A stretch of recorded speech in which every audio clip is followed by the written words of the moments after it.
আর নির্বাচন করবে না আমাদের অধীনে। আমাদের অধীনে নির্বাচন নিয়ে প্রশ্ন তোলার কে তারা?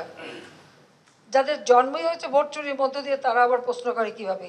আজকে বাংলাদেশ যখন এগিয়ে যাচ্ছে, বিশ্বব্যাপী যখন বাংলাদেশের অর্থনৈতিক সক্ষমতা থেকে শুরু করে সব কিছু নিয়ে প্রশংসা করে, শুধু তাই না, আমরা যে আমাদের যে জাতিপিতা আমাদেরকে স্বল্পোন্নত দেশ রেখে গিয়েছেন, সেখান থেকে আমরা উন্নয়নশীল দেশের মর্যাদা অর্জন করেছি। উন্নয়নশীল দেশের মর্যাদা অর্জনের জন্য যে কয়টা মানে পদক্ষেপ আমাদের নিতে হবে, আমরা অত্যন্ত সাফল্যের সাথে নিয়েছি। শুধু তাই না, এই কোভিড-19, ইউক্রেন যুদ্ধ, স্যাংশন, কাউন্টার স্যাংশন, সব কিছু মিলিয়েও কিন্তু আমরা আমাদের স্থানটা ধরে রাখতে পেরেছি।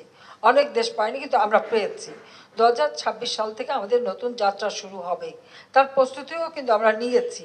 এবং আমি এটা বিশ্বাস করি, একমাত্র আওয়ামী লীগ ক্ষমতায় থাকলেই এই উন্নয়নশীল দেশ হিসেবে যে অগ্রযাত্রাটা, এটা সহজভাবে আমরা করতে পারবো এবং বাংলাদেশ 2041 সালের মধ্যে উন্নত সমৃদ্ধ দেশ হিসেবেই প্রতিষ্ঠিত হবে। আজকে নির্বাচন নিয়ে যারা প্রশ্ন তোলে, ভোটের অধিকার নিয়ে যারা প্রশ্ন তোলে, তাদের জন্মটাই বা কোথায়?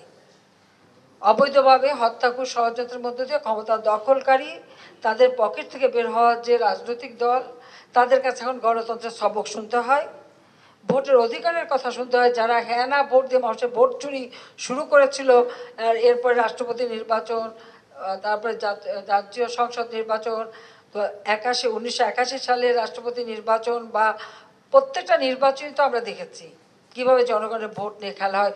বেশি দূর যাওয়া লাগবে না, 2001 সালের 1 অক্টোবরের যে নির্বাচন, সেই নির্বাচনেও তো চক্রান্ত করে আওয়ামী লীগকে হারানো হয়েছিল। আমরা ভোট, পার্সেন্টেজ অফ ভোট আমাদের বেশি ছিল, আমরা সিট পাইনি, কারণ আমি রাজি হইনি আমার দেশের গ্যাস অন্য দেশকে আমরা বেচবো।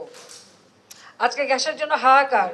আমরা যদি তখন রাজি হতাম আর গ্যাস বিক্রি করা শুরু করতাম, তাহলে কি অবস্থা হতো? আমাদের কোনো ইন্ডাস্ট্রি চলতো? ফার্টিলাইজার ফ্যাক্টরি চলতো? আমাদের বিদ্যুৎ উৎপাদন বাড়তো? হতো না। কিন্তু খালেদা জিয়া কিন্তু সেই মুচলেখা দিয়েছিল, সে কিন্তু কথা দিয়েছিল ক্ষমতা গেলে গ্যাস বিক্রি করবে। তা আমি শুধু এইটুকু বলছিলাম যে আল্লাহ তাআলা জন বুঝে ধন দেয়। ও খালেদা জিয়া কথা দিয়েছে গ্যাস বিক্রি করবে, গ্যাস পাবেই না। তাদের আমলে কিন্তু গ্যাস কোনো কূপ খনন করেও গ্যাস পায়নি। আর ওদিকে তাদের দৃষ্টি ছিল না, ক্ষমতায় যাবে, লুটপাট করবে, পয়সা বানাবে, হাওয়া ভবন খুলে খাওয়া খাবে, এটাই ছিল তাদের মাথায়, এটাই তারা করে গেছে। আর এখনও একটা দল যার কোনো মাথা মুন্ডু নাই। তাদের যিনি চেয়ারম্যান ছিলেন তিনি সাজাপ্রাপ্ত আসামি, যিনি দায়িত্বপ্রাপ্ত চেয়ারম্যান সেও সাজাপ্রাপ্ত আসামি এবং দেশান্তরী। আমরা ডিজিটাল বাংলাদেশ করেছি, যে সেই সুবাদে সারাক্ষণ অনলাইনে শুধু নির্দেশ দেয় এবং সেই সিদ্ধান্তেরও ঠিক ঠিকানা নাই। আজকে এরে বহিষ্কার করে, কালকে আবার তারে দলে ভিড়ায় নেয়, কালকে আবার ওরে বহিষ্কার করে, তাকে দল ভিড়ায় নেয়। তাদের কোনো সিদ্ধান্ত নেই। আর নির্বাচন করবে না আমাদের অধীনে। আমাদের অধীনে নির্বাচন নিয়ে প্রশ্ন তোলার কে তারা? যাদের জন্মই হয়েছে ভোট চুরির মধ্য দিয়ে, তারা আবার প্রশ্ন করে কিভাবে? জনগণ বলুক। দেশের মানুষ তো ভোট দিয়েছে, দেশের মানুষ তো শান্তিপূর্ণভাবে ভোট দিতে পেরে খুশি। হ্যাঁ, এলাকা এলাকায় কিছু সমস্যা হয়, এটা স্থানীয়ভাবে, কিন্তু বাংলাদেশের ইতিহাসের নির্বাচনী ইতিহাস যদি আমরা দেখি, অন্তত আমি বলবো যে 2024 সালে আমাদের যে নির্বাচনটা হয়ে গেল, এইভাবে সুষ্ঠুভাবে একটা নির্বাচন কবে হয়েছে বাংলাদেশে? অতীতে কোনোদিন হতে পারেনি।